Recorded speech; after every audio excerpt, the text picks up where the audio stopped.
Ahoj, ahoj a vítaj pri novom podcaste Chcem sa učiť. Ja som Andrea, lektorka anglického jazyka a dnes trošku v predstihu si povieme o tom, ako zvládnuť didaktický test, teda písomnú maturitu z angličtiny. Poviem ti také základné rady, ktoré dávam vždy svojim študentom predtým, ako sa začnú pripravovať, a taktiež nejaké knižky, ktoré si vieš zakúpiť, aby si skúšal práve takéto cvičenia, prípadne webové stránky, kde si ich vieš skúšať, aby si nestresoval, ale jednoducho naučil sa, vyskúšal si to a potom išiel na test s tým, že si istý, že tých pár percent, ktoré potrebuješ na to, aby si prešiel, jednoducho dáš. Povedzme si najprv spoločne, ako takýto test vyzerá, čo obsahuje, koľko času na to máš a tak ďalej, aby si vedel, čo očakávať. Takže, test obsahuje 60 úloh a na vypracovanie testu máš 100 minút. Dobre? Čiže 60 úloh, 100 minút a máš tam 3 časti. Konkrétne prvá časť je listening, čiže máš posluch a tam máš 20 úloh. Väčšinou sú to také 3 cvičenia, ktoré robíš a tých 20 úloh je rozdelených medzi nich. Máš tam buď multiple choice, čiže A, B, C, D, ale v tomto prípade si musíš dávať obrovský pozor na chytaky. Ten test je robený naozaj tak, aby ťa nachytal a nachytal to, že či reálne počúvaš s porozumením. Čiže skúšaj si tie listeningy a bude to lepšie, lebo budeš vedieť zistiť, že na čom ťa chcú nachytať a potom na druhý krát si, keď to budeš počuť, si budeš dávať pozor. Teda ako taký test posluchu ide, hej? Povieme si, čo budeš vedieť robiť a ako to bude fungovať. Poprvé, vždy dostaneš čas na to, aby si prečítal odpovede a otázky. Urob to. Keď tak, počiarkni. Ja viem, že učitelia ma teraz za to zabijú a všetci ma za to asi zahlušia, ale píš si do toho testu. Veľmi to pomáha. A ja osobne, napríklad, ja som človek, ktorý sa nevie sústrediť, keď si nepíše poznámky alebo nemá veci počiarknuté. Ak máš tiež taký chaotický mozog, vyser sa na to, čo ti učitelia povedia, že nesmieš do toho testu písať. Nič sa nestane, je to papier, hej. Takže počiarkni si tam tie frázy, ktoré sú pre teba dôležité, aby si ich všímal. Veľmi to pomáha. Teda prvé máš pauzu na to, aby si mohol prečítať tieto úlohy a potom počúvaš prvýkrát. Pri prvom posluchu si dávaj bodky k odpovediam, ktoré si myslíš, že sú správne. Niekedy sa ti môže stať, že sa ti zdajú byť 2 odpovede správne. Daj si bodku ku tým 2 odpovediam a nechaj to tak. Nerieš to ďalej v hlave a poď na ďalšiu otázku, aby si náhodou neprepásol niečo, čo si mal počuť. Lebo ty ten posluch budeš počúvať ešte raz. Teda pri druhom raze, keď už to budeš počuť, už si vypisuj správne odpovede. Dávaj pozor už len na tie odpovede, napríklad keď si zaznačil 2, už dávaj pozor len na to, že aký je medzi nimi rozdiel a čo by mohlo byť to lepšie.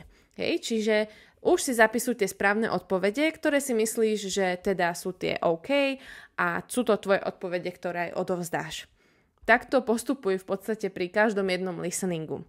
Druhý typ úlohy pri listeningu je true, false alebo not stated. To je, že máš nejakú vetu a máš povedať, či je pravdivá, nepravdivá, alebo sa o tom vôbec nehovorilo.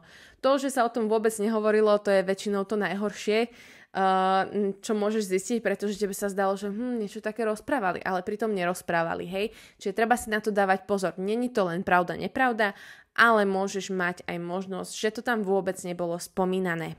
No a tretí typ úlohy, ktorý tam je to, že máš nejaké vety, máš rôznych speakerov, ktorí rozprávajú a máš zaznačiť číslo, že ktorý speaker rozpráva o čom.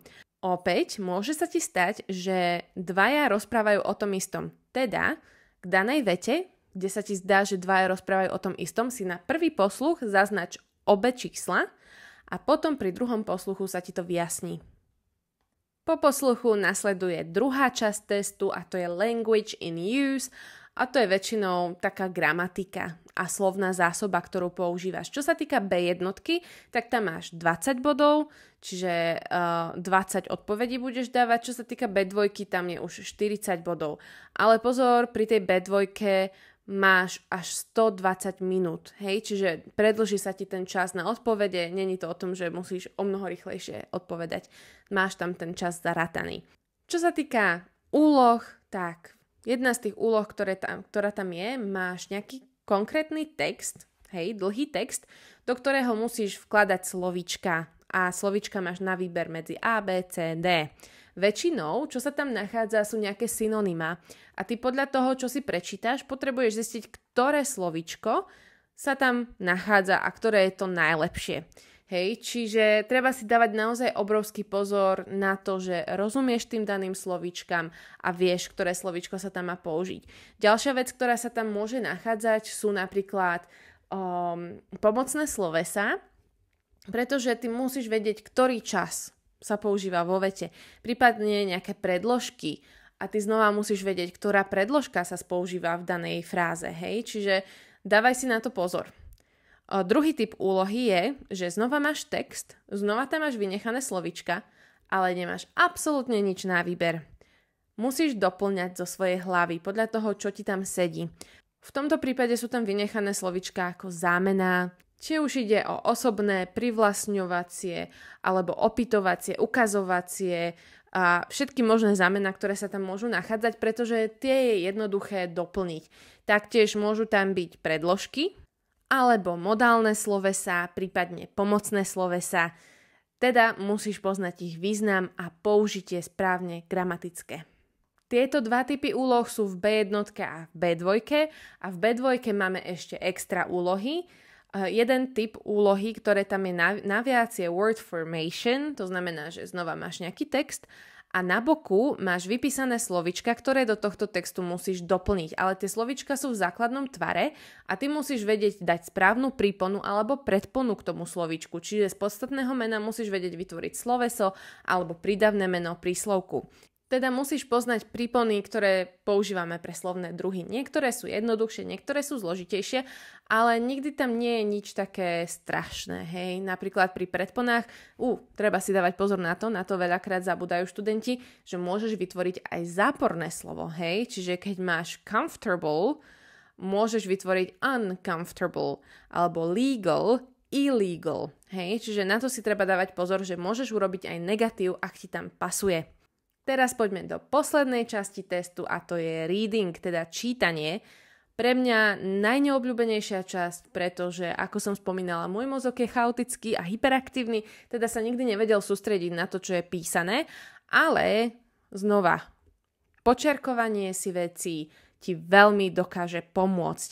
Čo ja vždy všetkým svojim študentom hovorím, aby robili, je to, že predtým, než si začneš čítať nejaký text, tak si prečítaj tie odpovede a veci, ktoré tam máš doplniť, pretože tým pádom sa vieš lepšie nejakým spôsobom zameriavať na to, čo je pre teba dôležité. Čiže najprv si prečítaj odpovede a potom poď na ten text.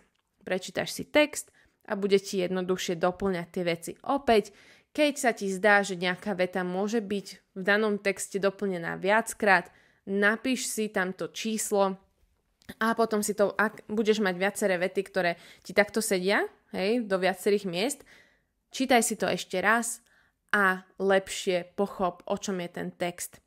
Tak, prvý typ úlohy je to, že máš text a sú tam vynechané vety a ty musíš tie vety správne zaradiť do toho textu. Čiže najprv si prečítaj tie vety, potom si prečítaj ten text a následne ich doplň správne. Ak nevieš, že ktorá veta bude kam patriť a máš v tom chaos trošičku, vždy si prečítaj vety predtým a vety potom. Nikdy to nenechaj na tom, že prečítam si posledné slova, čo tam doplním a prečítam si potom ďalšie slova, čo nasledujú. To ti veľmi nepomôže, čiže skúsiť čítať ten kontext. Potom nasleduje ďalšia úloha v readingu a to je ďalší text, ktorý máš rozdelený do paragrafov, ktoré sú označené a následne máš vety, ktoré máš označiť, či sú pravdivé alebo nepravdivé.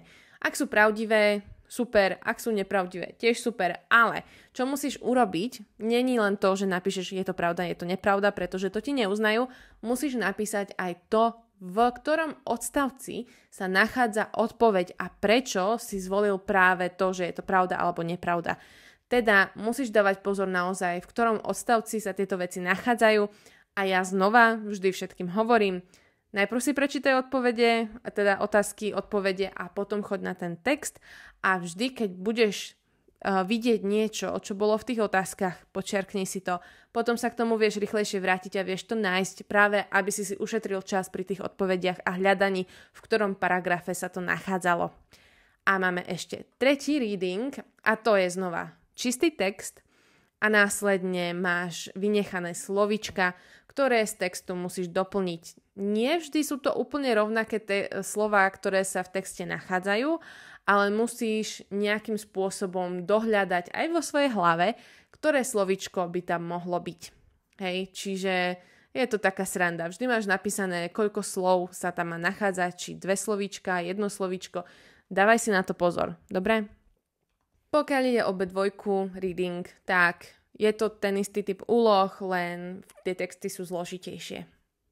Poďme teraz k praktickej veci a to je to, kde nájsť staré maturitné testy. Ja veľmi rada používam stránku matura.sk, máš tam testy z anglického jazyka, ale aj slovenčiny, matematiky, naozaj všetky maturitné testy, ktoré vieš zohnať a sú tam aj kľúče.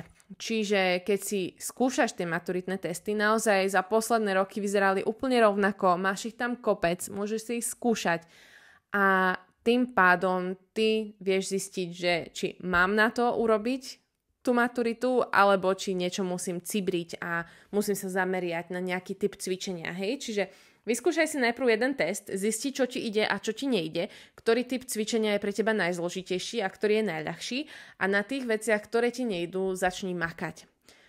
Potom, ak budeš chcieť nejaké knižky alebo niečo, z čoho sa vieš pripraviť na maturitu, tak na našom blogu a myslím, že aj v našej študentskej zóne máme odporúčané knihy pre prípravu na písomnú maturitu a to ja osobne mám veľmi rada knihu od Taktiku a je to úspešná maturita, majú to aj pre B1, aj pre B2, čiže vieš si to určite pozrieť a nájsť.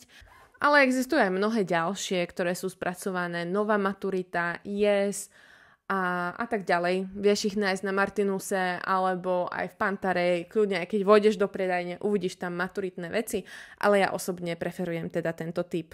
Hej, úspešná maturita. Ja budem postupne vydávať aj videá ohľadom maturity a budeme si spoločne robiť tieto úlohy, aby ste vedeli, na čo sa zameriavať, aké typy slov tam treba doplňať, nejaké pravidlá, hej, gramatické, ktoré potrebuješ k tomu, aby si vedel vyplniť tú úlohu. Teda watch out for that, určite dám vedieť vždy, či už cez mail alebo sociálne siete, teda prihlás sa na odber noviniek, aby si zistil vždy, keď vidie nejaké takéto nové video a držím palce. Ak by si mal nejaké otázky, píš mi, krič, pošli holuba, čokoľvek a veľmi rada ti pomôžem.